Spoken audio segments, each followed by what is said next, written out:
Ashish Thakkar started a business as a teenager. In his heart, he knew he was onto a big idea. What he didn't know was that his little shop would turn into a multi-million-dollar entity with a presence in 17 countries across 4 continents.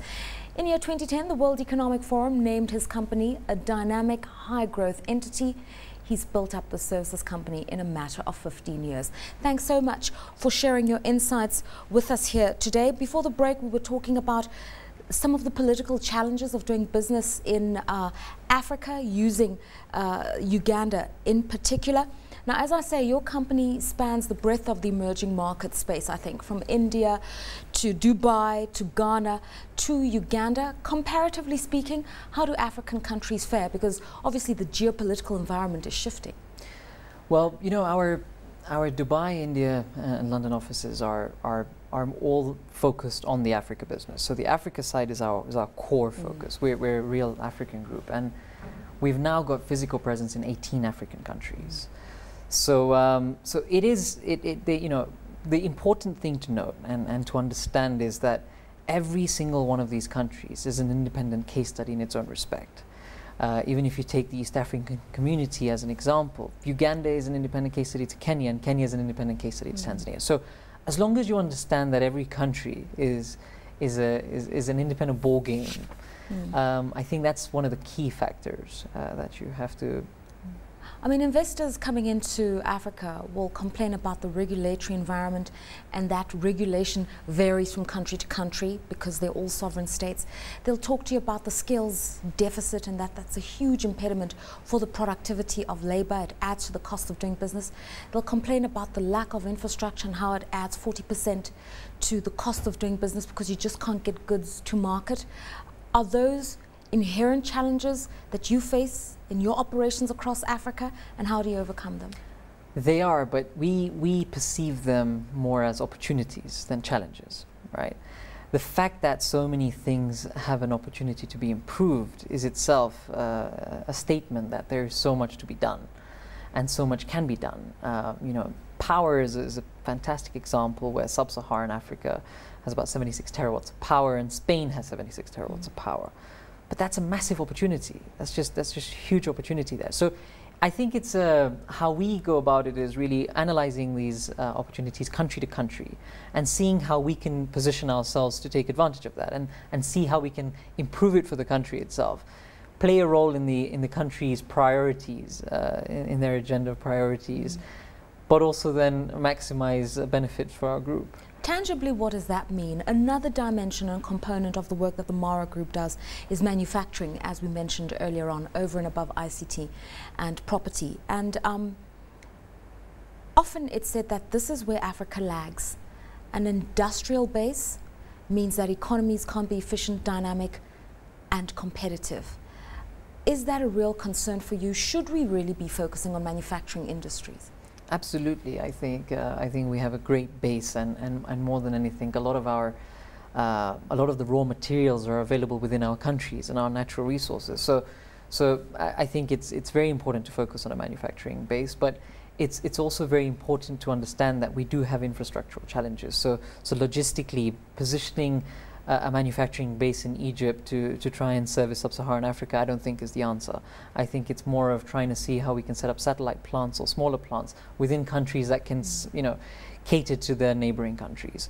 So I think it's a matter of how we position ourselves and how we perceive it and how we really go about it. If you had to give advice to a group of African leaders assembled trying to find a viable and coordinated industrial strategy for Southern Africa, East Africa, West Africa, what would you say? Because the big talk right now is around beneficiation. Let's not just export commodities. Let's create and add value to that. What could we do better?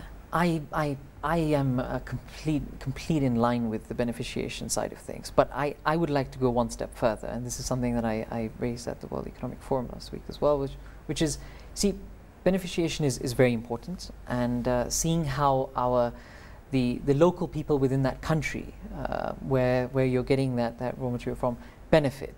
But you see, when we say that, and let's say, for example, that you're going to be listing an oil company on a local stock exchange, and 5% or 10% should belong to the local communities, there'll be two, three groups who can take over those shares. So how do you actually take it further? How do you make the individuals on the ground benefit? So I think we need to take it further. So if I was to speak to these leaders, I would kind of say, let's maybe put a cap and say, you know, not one individual can invest more than $200 or $500, and to really ensure that it goes downstream, because otherwise it's all theory. I'm glad you've just said that, because I think it speaks to the work that you're doing through the Shikamano Africa project that's trying to promote private sector investments in Africa. My question to you is, where are the local investors? It seems that African development is driven by foreign direct investment, and yet we've got this pool of talent that we don't seem to be nurturing and tapping into. So through the Mara Foundation, we've actually created quite a few initiatives, and one of the reasons is purely this. We've got a project called the Entrepreneurship Launchpad. So you know, you have a pool of talent there. You have so many ambitious young people. In the East African community, for example, 50% of our population is under the age of 15. So we have an extremely young population. So we started up this Entrepreneurship Launchpad program, which is a mentor program. And it was it was such a touching session for us, because we got 100 young small businesses who came and applied. And, you know, believe it or not one of them actually wanted finance. You know, your typical perception is that, you know, if you try and ask these guys if they need any help, the first thing they're going to ask for is a check. But it's not. You know, 100 of these businesses that they want advice. I mean, their thing was, how do we be like you in 5-10 years? Right? So how do they be like you in 5-10 years? And I think, you know, it's a process. It's a matter of you know, and I mean it in a practical way, but, you know, thinking big but acting small, right? So working in that small manner, but understanding where you want to be in a certain number of years, and seeing how you can actually progress in that manner. So we actually take these guys through mentorship programs, explaining to them, helping them understand distribution networks, seeing how they can get out there. Right. You know. Okay, Mentorship 101. Here I am, and I want to start a jewelry business. It's a passion that burns deeply inside of me. I'm creative. I can design the jewelry. I now need to get that project up and running. What do you say to me? So I think the first things are, you know, where are your raw materials coming from? What's your costing going to look like? How do you bring down that costing? Where is your market? How big is your market? Who are your competitors in the market? What is your avenue of sales? How are you going to actually get out there to sell? Because you can create a fantastic product, you can design it beautifully, you can make it beautifully, but how are you going to get it out there to the consumers? You can't afford a huge advertising budget, so how are you going to actually get it downstream? You know, whether it's through exhibitions, whether it's through franchises, whether it's through trying to get into distribution networks. So it's actually making them understand and actually do case studies on larger companies who have been through a similar process. You see, we're not claiming to be experts in everything, but what we do like to do is in every single one of our businesses benchmark ourselves against a much larger player. On this tack, so I have all the fundamentals in place. My jewelry business has potential, it has a market, I have some funding. The issue is, after 5 years of running it, I now need to grow. I've reached a ceiling, and I'm struggling just to push through that barrier. That's a big challenge that a lot of entrepreneurs face, is getting past what is perceived as the initial phase of the life cycle of the business, growing it from SME to small cap, medium cap, eventually a conglomerate like the one you've got. So I think then immediately what comes into play, and exactly what we've been through, is then how do you do mergers and acquisitions? How do you then take that next step? How do you sync in with somebody? For example, our manufacturing plant, we're trying to sync cross-border now, right? So we're the largest manufacturing plant. We have a 65-70% market share in our country. So how do we go into a larger market and try and merge with a larger player there? So then you start becoming from a local company to more of a regional company to eventually an African company. So I think as soon as that ceiling is reached, it's a matter of doing JVs, it's a matter of doing M&As. So, and that's exactly what we've been through. The next 15 years for the Mara Group, because you've done a lot in 15 years, your property assets are over $1 billion. Like I said, the amalgam of your business has led to multi-million dollars in profits and turnover. What's next? We've got quite a few different exciting businesses. I think more importantly, we want to be Pan-African in the true sense. So we want to be very local in every country we operate in. Currently, like I said, we're in 18 countries. In the next 2 months, we'll be in 20 African countries.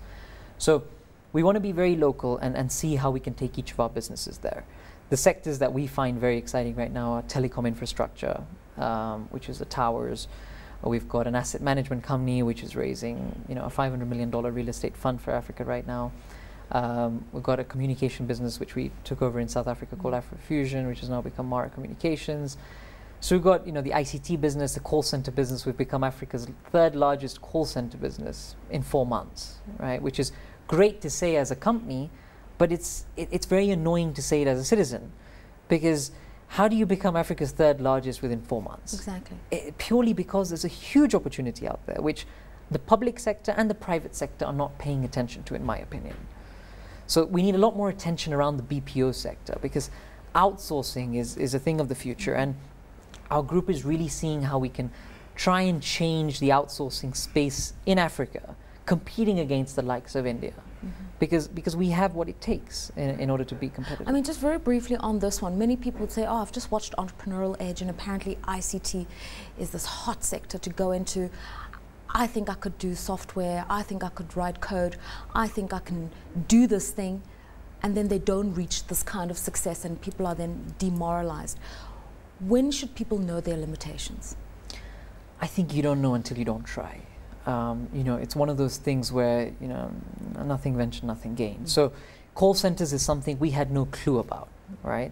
But it's a partnership that we got into, and the basic logic made sense. Firstly, if you think about it, we've got undersea cable which has come in, so our internet connectivity costs are pretty competitive. Our youth, in my opinion, have better accents, so we can compete in that respect. A lot of our youth in East Africa have American accents, which they're not paid for. So it's a matter of seeing how we can put all that, and it's logical that could work. Yeah. And today we have 1,100 employees in East Africa in the BPO sector. I'd love to talk to you more, but we've just about run out of time. Personally, Ashish, your next personal challenge is to be part of Virgin's Galactic First Flight to Space program. That's what I've heard. Why is that important to you? I'm officially representing East Africa. So I'm taking the East African flags into space. And I think it's a way for us to really promote the region and also get that message across. Out of space? It's positive publicity. so the perceptions of Uganda change. And it's seeing, and to really send a message across saying even we have the vision and ability to make this happen.